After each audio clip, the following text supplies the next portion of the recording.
Hi friends, வணக்கம் and welcome back to Devi plus kitchen. இன்றைக்கி பார்த்தீங்கன்னா எக் மயோ சாண்ட்விச் தான் பார்க்க போகிறோம். ஒரு சூப்பரான பிரேக்ஃபாஸ்ட் ரெசிபி. வாங்க வீடியோக்குள்ளே போகலாம்.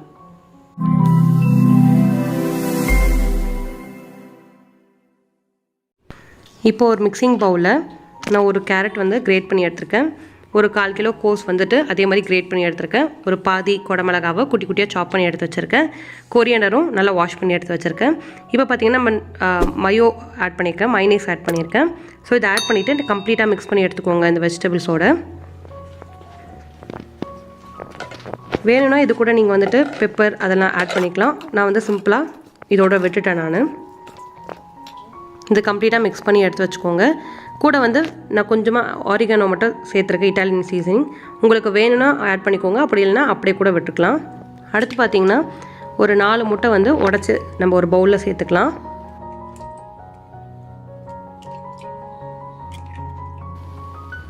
இந்த 4 முட்டைக்கு தேவையான அளவுக்கு உப்பு சேர்த்துக்கோங்க.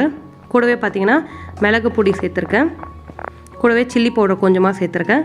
அதுக்கப்புறம் ஃப்ரெஷ்ஷாக நறுக்குனா கொத்தமல்லி இதெல்லாம் சேர்த்துட்டு கம்ப்ளீட்டாக நல்லா மிக்ஸ் பண்ணி எடுத்து வச்சுக்கலாம். ஸோ இதெல்லாம் ஃபஸ்ட்டு ப்ரிப்பேர் பண்ணி எடுத்துக்கிட்டு அதுக்கப்புறம் நம்ம ஈஸியாக செய்ய ஆரம்பிச்சிடலாம் சாண்ட்விச்.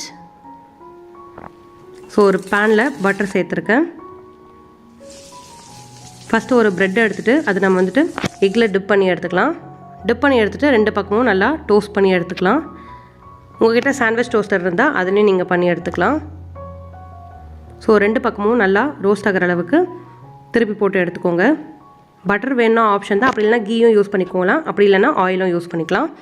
இந்த மாதிரி 2 பக்கமும் கம்ப்ளீட்டாக குக் ஆனதுக்கப்புறமா சைடில் எடுத்து வச்சுக்கலாம். இந்த மாதிரி எல்லா ப்ரெட் ஸ்லைஸையும் நீங்கள் குக் பண்ணி எடுத்துக்கோங்க. இப்போது ஒரு ப்ரெட் ஸ்லைஸில் நம்ம ரெடி பண்ணி வச்சுருக்க இந்த மயோ வெஜ் மயோ இருக்கு இல்லையா, அது நம்ம ஸ்ப்ரெட் பண்ணிக்கலாம். ஸ்ப்ரெட் பண்ணிவிட்டு இன்னொரு தடவை ஹீட் பண்ணி எடுத்துக்கலாம் பேனில். ஸோ இதை க்ளோஸ் பண்ணிவிட்டு இன்னொரு தடவை ஹீட் பண்ணி எடுத்துக்கலாம். ஹீட் பண்ணி எடுத்துட்டோன்னா சூப்பரான எக் மயோ சாண்ட்விச் ரெடி ஆகிடும். இந்த மாதிரி ப்ரிப்பேர் பண்ணிட்டு நீங்கள் ஸ்ட்ரைட்டாக சாண்ட்விச் டோஸ்டர் இருந்தால் அப்படியே கூட நீங்கள் டோஸ்ட் பண்ணி எடுத்துக்கலாம். ஸோ சூப்பரான ஹெல்த்தியான பிரேக்ஃபாஸ்ட் ரெசிபி ரெடி ஆகிடுச்சு. கட்டாயம் ட்ரை பண்ணி பாருங்கள். மயோ கடையில் வாங்கினாலும் வீட்டிலே கூட ட்ரை பண்ணி நீங்கள் இந்த மாதிரி ட்ரை பண்ணலாம். ஸோ ட்ரை பண்ணி பார்த்து என்ஜாய் பண்ணுங்கள். உங்களை அடுத்த வீடியோவில் பார்க்குறேன். அது வரைக்கும் நன்றி.